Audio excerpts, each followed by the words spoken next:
Hello, my name is Carl, and today I will be talking about Splatoon 2. Splatoon 2 was developed and published by Nintendo for the Nintendo Switch on July 21st, 2017, and is a sequel to the original Splatoon, which was released some years prior on the Wii U. It has a manufacturer's standard retail price of $59.99, and it is rated E10 plus for cartoon violence. So this game's story follows the disappearance of Callie, who is half of the popular idol duo, the Squid Sisters, who were prominently featured in the first game, as well as the disappearance of the Great Zapfish, which is a bioelectric fish that powers the main setting city of Inkopolis. Callie's cousin and other member of the group, Marie, finds and recruits the player character to help find Callie, and it is up to you, the player character, an unnamed inkling, to seek out and find Callie and the Great Zapfish and rescue them from the evil Octarian menace. The release of Splatoon 2, while undoubtedly a sequel to Splatoon, it keeps pretty much the same, if not the exact same, physics engine of Splatoon, but it adds a new story, new game modes, extra weapons, blah, blah, blah, blah. To me, this seemed like Nintendo was playing it a bit safe with the Switch. Some of you may recall that at this point they were still saying they wanted to support the 3DS because they didn't see Switch as viable for their handheld and their console options.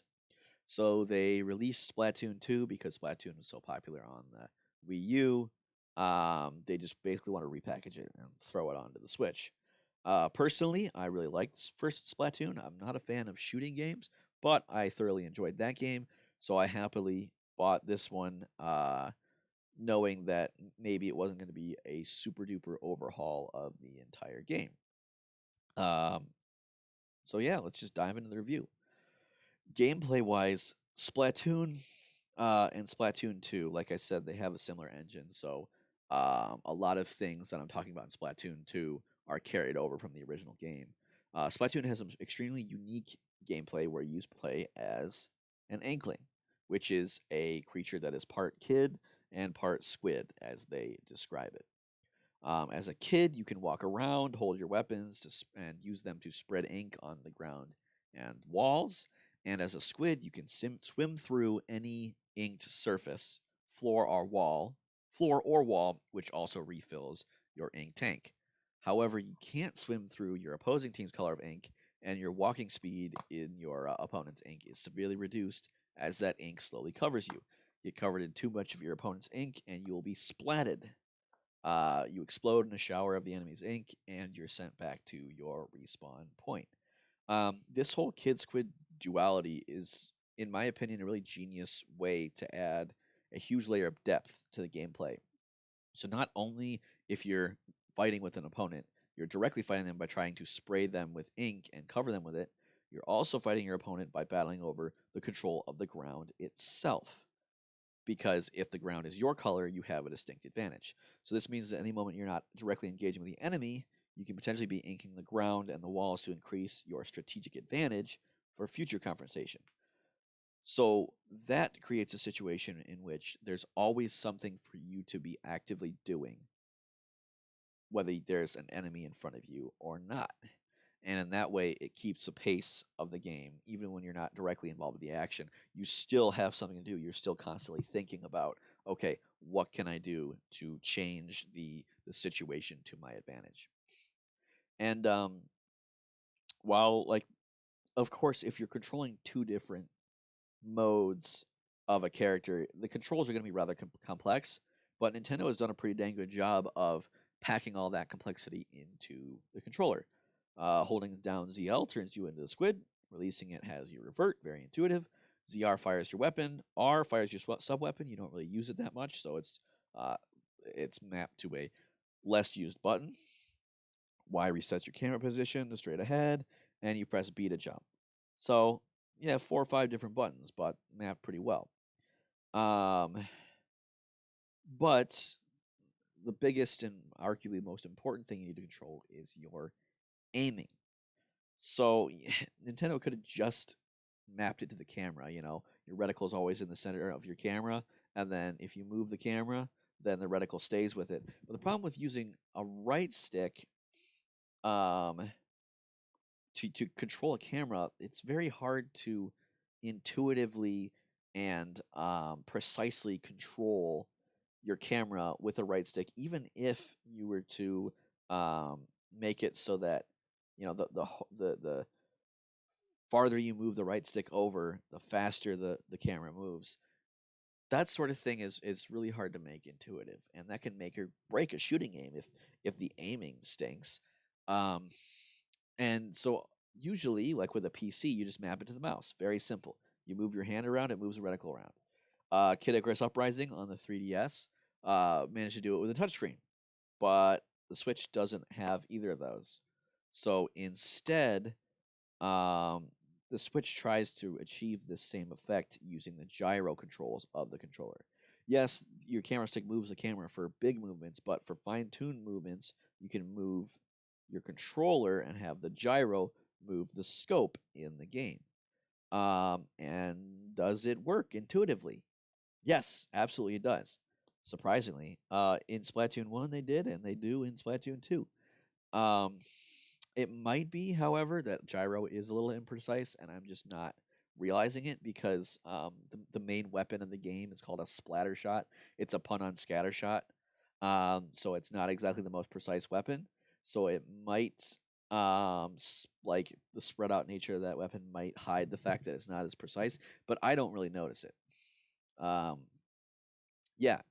So in terms of controls themselves, very well done. The game controls beautifully, very intuitive, easy to get into. Um, and another thing this game does is uh, this approach allows them to have a variety of weapons because you can have a charger, which is basically a sniper. You charge it up and it shoots a long way, or a roller, which is essentially a paint roller where you can. It's really good at inking the ground, but pretty slow at actually flinging ink at opponents. Um, you can have both of those weapons in the game without one being inherently better than the other. Because a charger might be better at direct confrontation, but the roller is better at inking the ground and giving yourself the advantage. So there's this really cool multiple layer of like what parts of the game you want to um, try to take advantage of to beat your opponent. Do you want to take advantage of inking the ground or take advantage of just hitting them outright, one shotting them? And the game also adds a bunch of different weapons from, in addition to the ones they brought from Splatoon 1, which adds whole new dimensions of gameplay and whole new strategies of how to utilize those weapons. Overall, there's a lot of depth to the gameplay while still allowing for novice players to start without being frustrated. Because there aren't necessarily a lot of advanced techniques, like you have to press a bunch of different buttons in a certain order with precise timing to execute these moves. There are just basic techniques that, as you go along with, you get more precise with it, which I really appreciate because that really has a low gatekeeping, threshold, if you will. So yeah, onto the story. In Splatoon 2, like the first Splatoon, there is a story mode whose main purpose is to show you the ropes of how to play the game in order to prepare you for what the developers seen as the main draw of the game, which is the multiplayer experience. In that sense, Splatoon 2 does this very well.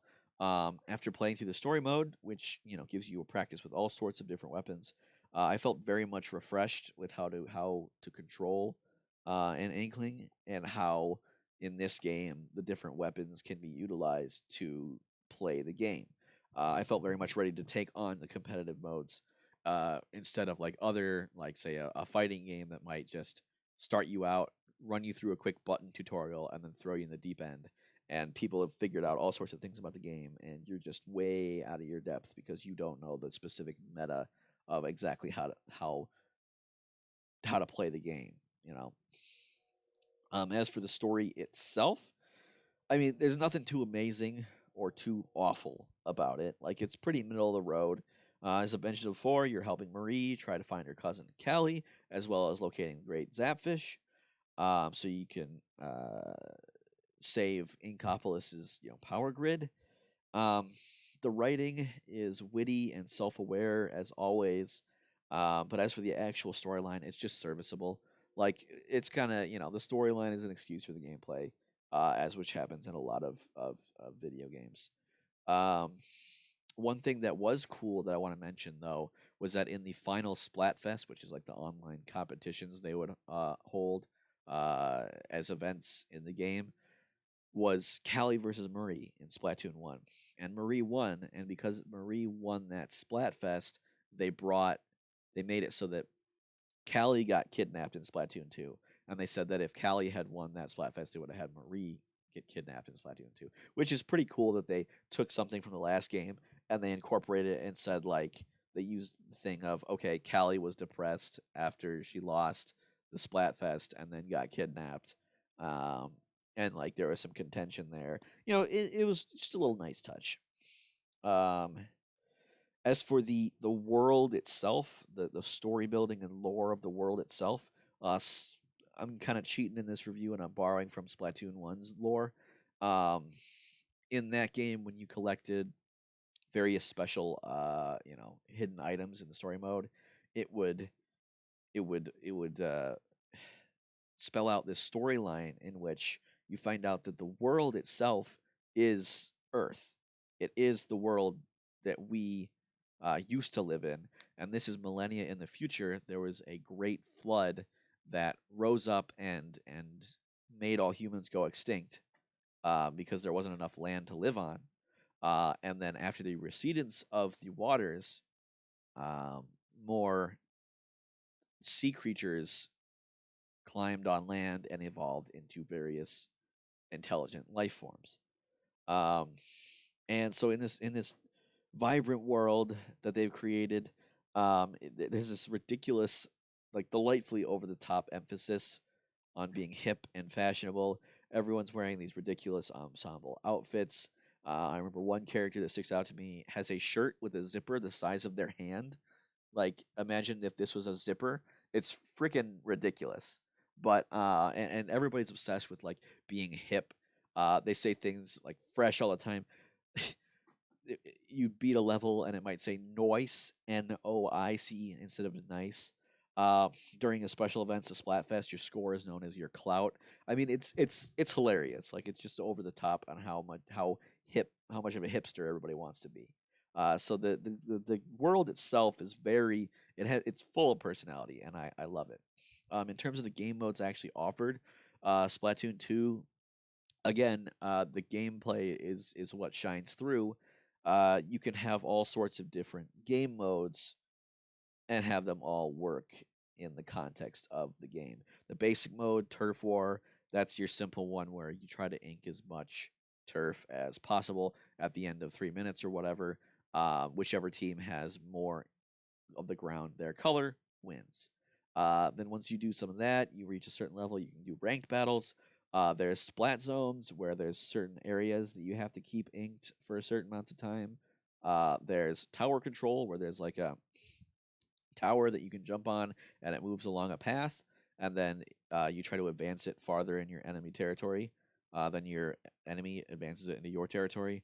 There is Rainmaker where you pick up this big hefty weapon. It's like a statue, and you try to put it on a pedestal located in your opponent's area.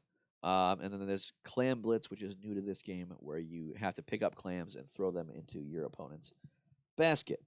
My personal favorite is Tower Control. My least favorite is Splat Zones. Um, Overall, it's a little disappointing that certain times of day only allow you to play certain game modes. So you can boot it up and you can be like, okay, today we're just playing, or right now, for this 2 hour block or whatever, you're just playing Splat Zones, and I might be like, okay, I don't want to play anymore. But it makes sense for matchmaking purposes. Um, Also new to Splatoon 2, there's something called Salmon Run, which is a 4-player co-op where you fight against computer-controlled salmonids as this kind of part-time work for this company called Grizzco, run by Mr. Grizz. And Mr. Grizz wants the salmonids' golden eggs, So you fight off the salmonids, you get the golden eggs, you put them in the basket, and they come in different waves. And your goal is to put enough golden eggs in the basket each wave, so you can, without getting splatted, so that Mr. Grizz will pay you handsomely. Um, there's a variety of different boss salmonids, all of which need to be defeated in different ways. So that's really cool. And it also, one thing that I'm on the fence about is it forces you to use a random weapon, a set random weapon as you go in. So I'm not too keen on that, but it does add to the gameplay. So that's kind of like, eh. Sometimes you're stuck with a weapon that you just hate using, and sometimes you're not, but whatever. Um, so yeah, that's kind of the stories and the game modes. Overall, one last thing I want to mention about like the game modes themselves is that although Splatoon 2 is a shooting game objectively, a whopping 0 of the modes feature splatting other players as the direct objective. There is no, you know, battle royale, anything like that. Sure, splatting your opponents helps, and the vast majority of the time, the winning team is the one that uh, had more splats. But I think it's really cool that, like, in a very Nintendo way, it's a shooting game in which the shooting of other people is very much de-emphasized. It's not the point of the game. Uh, in terms of graphics and art style, I touched on this before with the whole everybody wants to be stylish, but it's a beautifully vibrant world with all sorts of interesting things to look at, little touches here and there. It shows you the outfits of different characters in your Inkopolis Square. Um, of course, it's going to be very colorful when the whole point of the game is to spray colorful ink, a literal pigment. Um, one of the things that I really notice about the art style is the lighting. There's ink, which is a liquid, it's shiny. There's a lot of aquatic, wet stuff that reflects light, and the way that light reflects off to it looks really interesting and really cool. Um, the way the light catches everything. Kudos to the physics engine on that.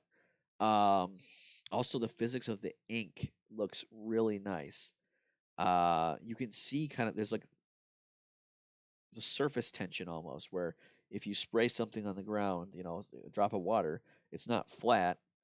It kind of arcs up. And if you have one color of ink and you spray another color of ink on top of it, you can kind of see where the two surface tensions meet, like that. And again, it's just that little attention to detail that I really love.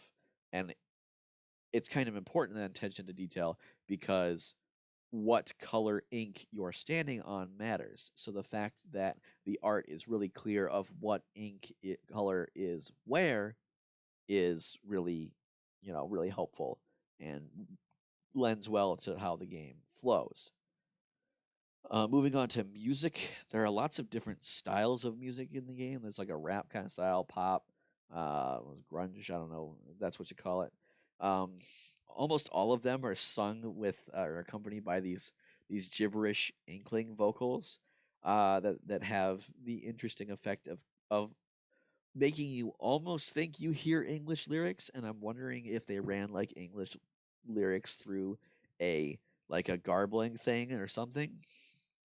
Um, because there's a few times where I can swear that I hear that this is what they're saying.